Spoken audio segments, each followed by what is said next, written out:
Welcome to Coffee and Revelation. It's Thursday, wherever you are, and we're looking at Revelation 21, and we're just going to do one verse, verse 5. He who is seated on the throne said, I am making everything new. Then he said, write this down, for these words are trustworthy and true.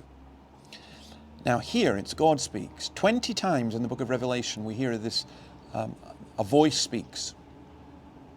It's only, I think, 3 or 4 times that you hear God speaking. And he says, I'm making everything new. Now, what does that mean, and why is that encouraging, particularly for the people John was writing to, but also directly then, but also us?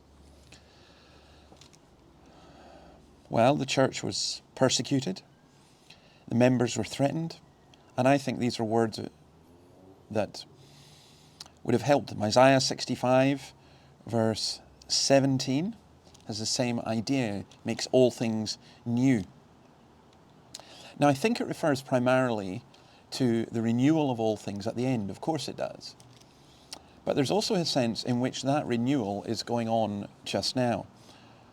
So we take this from Corinthians, for example, 2 Corinthians 4, 16 to 18. Therefore we do not lose heart. Though outwardly we are wasting away, yet inwardly we are being renewed day by day. For our light and momentary troubles are achieving for us an eternal glory that will far outweigh them all.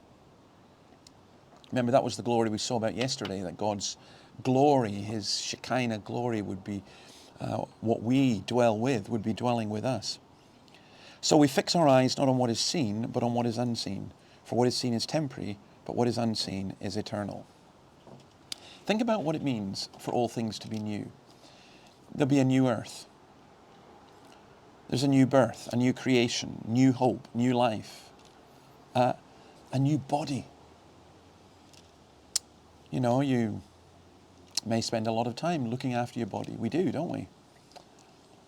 But it gets older, it fades. I saw a photo of Sophia Loren, one of the most beautiful women ever, film star. And just how old and decayed she now looks.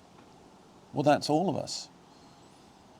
I love that idea of a new body. I remember my friend Duncan, when I became a Christian, I was a teenager and there was 3 or 4 of us together. And one of them was a young man called Duncan who had, I think it was muscular dystrophy, and he was told he had about a year to live. He lived about 4 years. He was in a wheelchair, and he always came with us wherever we go. I remember one time we went up into a tree house, and we even took his wheelchair up there. But Duncan one time looked at us and said, please don't feel sorry for me. I know I'm dying. You're dying too, you just don't know it. And then he said, do this, don't pity me. Because when I get to heaven, I'll have a new body. I won't be stuck in this body, in this wheelchair.